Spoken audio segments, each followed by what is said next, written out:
धन्य तुम्हारा जीवनदान केशव, धन्य तुम्हारा जीवनदान. प्रख्यात साहित्यिक गोनी दांडेकर यांच्या स्वयंसेवक मनातून डॉक्टरांची प्राणज्योत मालवल्यानंतर अतीव प्रेमाने आणि सहज व्याकुळतेने स्फुरलेले हे दिव्य शब्द.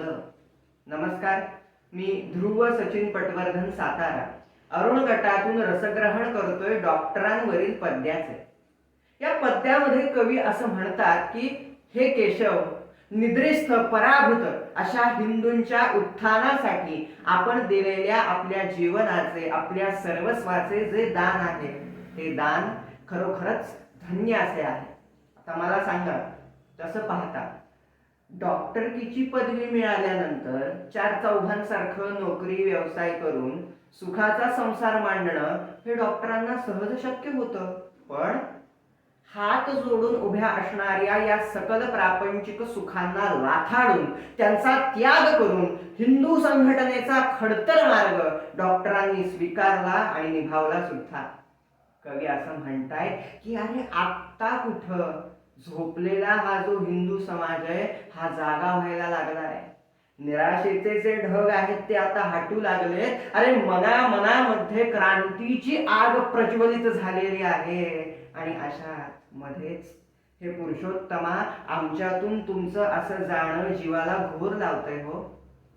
राखेमधून जसे अग्निकण शोधावेत अगदी त्याचप्रमाणे मृतवत झालेल्या या हिंदू समाजामधून वीरांना शोधून हिंदू संघटनेचा निश्चय आणि विजयासाठी लढाई करत असताना पूर्णत्वाचा क्षण आता समीप आलेला आहे. आणि तो पूर्णत्वाचा क्षण समीप आलेला असताना तुम्ही असं मध्येच आम्हाला सोडून जाणं हे म्हणजे प्रकाश देणाऱ्या दिव्याचं मालवणं व्यतीत करतंय. परकीय आक्रमणांनी गुलामगिरीत थिजून गेलेले धोंडे आता कुठं मूर्ती बनत आहेत. वारंवार अपयशाची अपकीर्ती पचवणारे स्वकर्तृत्वाने कीर्ती खेचून आणतायत. युगानुयुगांच्या आकांक्षांची, अपेक्षांची पूर्तता आता व्हायला लागली आहे. दगडातून मूर्ती घडवणारा हा महान मंत्र, ज्ञाता दाता कलाकार, हे दैवा खरोखरच आमच्यातून गेला की काय विश्वास बसत नाही. पण हे केशव इथून जरी गेला असला तरी ज्या उत्तम लोकांमध्ये आता आपण जाल, मातृभूमीसाठी आपले प्राण अर्पण केलेले असे जे कोणी आहेत ते आपली तिथं वाट पाहत आहेत.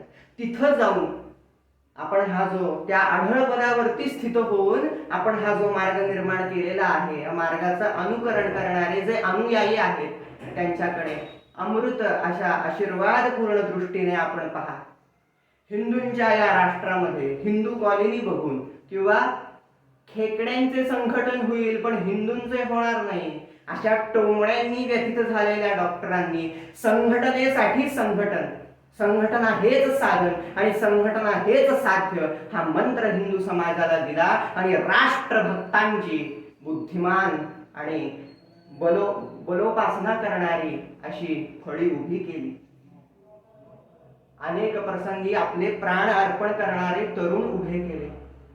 डॉक्टरांच्या या अभेद अतुलनीय अशा कार्याचं भावरत वर्णन कवी आपल्या या गीतामध्ये करतात आणि डॉक्टरांचं हे जीवनदान आपल्याला सांगतात. त्यांचं जीवन ध्येय सांगताना कवी म्हणतात, सोती दुनिया जाग रही थी, दूर निराशा भाग रही थी, मन में जलती आग रही थी, उस क्षण में हम खो बैठे हैं तुमको नरवर श्रीमान, धन्य तुम्हारा जीवन दान. दबी राख में छिपे अग्निकण, उन्हें शोध कर लिए वीर प्रण, इन्हीं कड़ों से विजय करुण रण, इधर पूर्ति का समय उधर हो, अकस्मात दीपक निर्वाण, धन्य तुम्हारा जीवन दान. वे पत्थर अब मूर्ति बने हैं, थे अपयश अब कीर्ति बने हैं, आकांक्षा की पूर्ति बने हैं, अरे दैव क्या चला गया वह कलाकार मंत्रज्ञ महान, धन्य तुम्हारा जीवन दान. चला चला जा यहाँ कोटिशत, देख रहे हैं वाट वीर व्रत, जो माता के लिए हुत, देख वही से अपने पथ खे, पथितों का प्रचलन रणगान, धन्य तुम्हारा जीवन दान केशव, धन्य तुम्हारा जीवन दान.